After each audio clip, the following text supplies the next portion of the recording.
অনেক দিন কোনো গাছপালার ব্লগ দেইনি, তো অনেক কিছু চেঞ্জ হয়েছে যেমন হতে থাকে। যেমন শীতের ফসল অলমোস্ট শেষের পথে, প্রচুর ফুলকপি হয়েছিল, সব দিয়ে এখন 4-5টা রয়েছে, সেগুলো ছোট বলে। আর প্রচুর গাজর হয়েছে। এইমাত্র আমি একটা ক্লিন আপ করতে এসে গিয়ে দেখি আমার প্রচুর পরিমাণে রসুন যেগুলো লাগিয়েছিলাম পুরো 50-60টা, সেগুলো হয়ে গেছে, আমি খেয়ালই করিনি। আপনাদেরকে দেখাচ্ছি, এখানে রসুনগুলো লাগিয়েছিলাম এবং রানেনকুলাস আরও নানা গাছের ফাঁকে রসুনগুলো কবে যে কমপ্লিট হয়ে গেছে ওদের গ্রোথ। এই দেখুন, দারুণ সব রসুন হয়েছে এবং আমি বাকিগুলোও তুলছি। দেখি একটা একটা করে তুলি, আপনাদেরকে দেখাই। ও এই একটা যেমন ধরো দারুণ হয়েছে, আমি মানে খেয়ালই করিনি এত কিছুর ফাঁকে এত গাছ, তাই না? তো তার ফাঁকে কখন রসুনগুলো শুকিয়ে গেছে। রসুন তোলার নিয়ম হচ্ছে রসুন গাছ যখন শুকিয়ে আসবে তখন তুলতে হয়। ও এটা তো পেঁয়াজ গাছ, সরি মাই ব্যাড অনলি। তো আপনাদেরকে দেখাই, একটু একটু করে আগাই এই ডান দিকে, তাহলে দেখতে পাবেন পেঁয়াজ রসুন সব মিলিয়ে এখানে পুরো জগা খিচুড়ি কন্ডিশন হয়ে গেছে।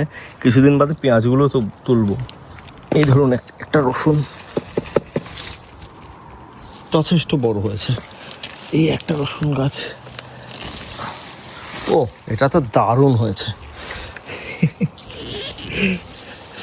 দারুণ মজা লাগে।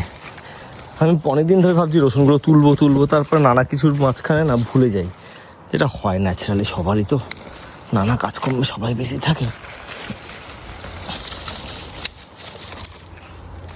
এই দেখুন পুরো রসুনের বাজার হয়ে গেছে আমার এখানে।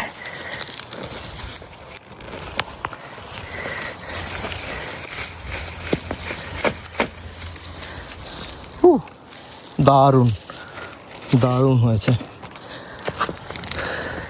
গাজরগুলো বেশ বড় হয়েছে। একটা গাজর তো সেইখানে একজনকে দিতে গিয়ে তুললাম, দেখলাম মোটামুটি 1 ফুটের কাছাকাছি হয়ে গেছে। ভাবলাম এত বড় সাইজের গাজর তো আমি লাগাইনি, ছোট সাইজের লাগিয়েছি। তো এখানে কতগুলো তলায় ছিঁড়ে রয়ে গেছে, রুটগুলো এত বড় হয়েছে। আরেকটা কোথায় গেল?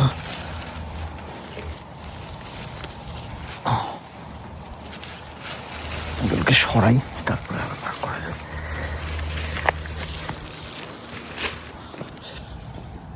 আমি সব খালি হাতেই করি, তার জন্য বকা খাই।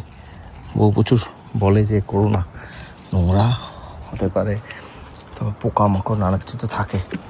ভুল বলে না, ঠিকই বলে, বাট ওই আর কি, শ্রমিক শ্রেণী তো, খালি হাতে কাজ করে অভ্যস্ত। আর ওই কমফোর্টটা, গ্রিপের যে কমফোর্টটা হয় না, সেটা কোনো গ্লাভস পরেই হয় না আমার।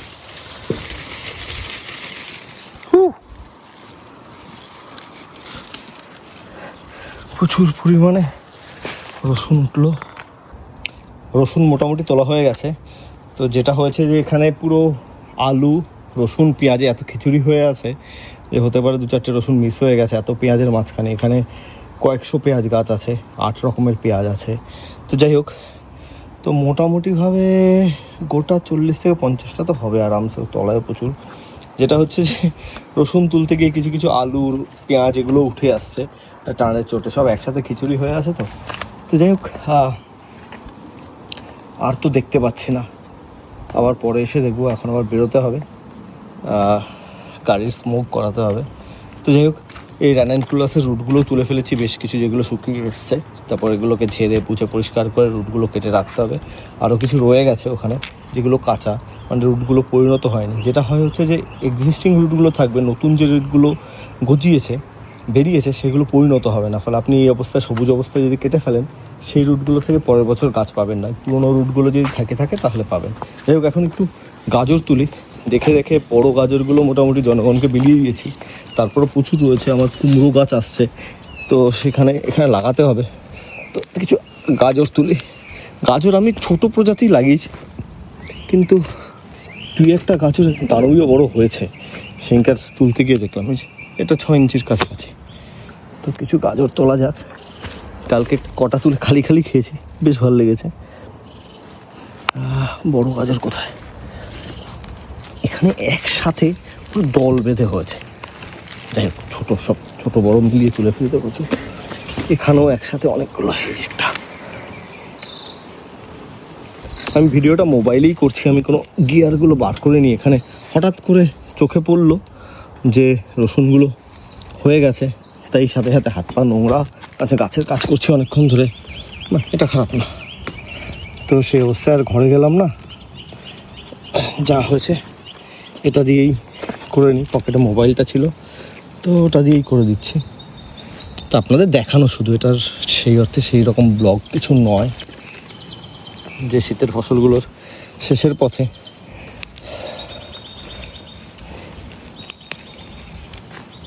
কিছু তুলি, এখানেও এখনও কম করে 100 পিস আছে বোধহয় গাজর, ছোট বড় মিলিয়ে। হ্যাঁ, সবগুলো তো খাদ্যযোগ্য হবে না, ছোট তো তবুও অনেক আছে।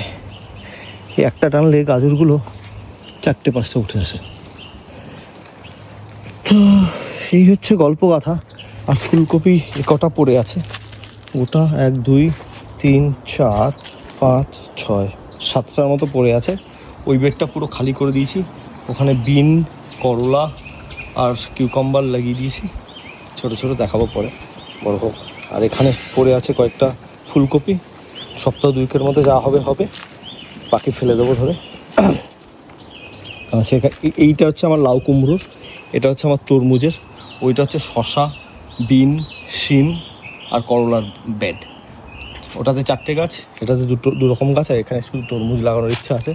জানি না কতটা কী হবে, but this is what the plan is as of now. এইটা একটা বড় গাছ। সবসময় যে ওপরের গাছটা বড় হলে ভেতরে বড় গাজর হবে তেমনও নয়। যেমন এটা একটা বড় গাছ, তো এটা বড় হয়েছে যদিও 4 ইঞ্চি 5 ইঞ্চি। ওই পাতাগুলো কেটে দিয়েছি সেইখানকার এসে, আমাদের কিছু দেখা যাচ্ছিল না। এই একটা বড়োর সাথে অনেকগুলো ছোট ছোট উঠে এলো। আই ডোন্ট মাইন্ড, কারণ এখন এগুলো তুলে ফেলার সময়। সো আমি যদি এটা চুলের মুঠি ধরে টান দিই, দেখবেন শুধু কতগুলো বেরোয়। এরকম একসাথে। এই যে হ্যাপি মাদার্স ডে। আপনার সুপুত্র কোথায়, এখন ঘুমোচ্ছে?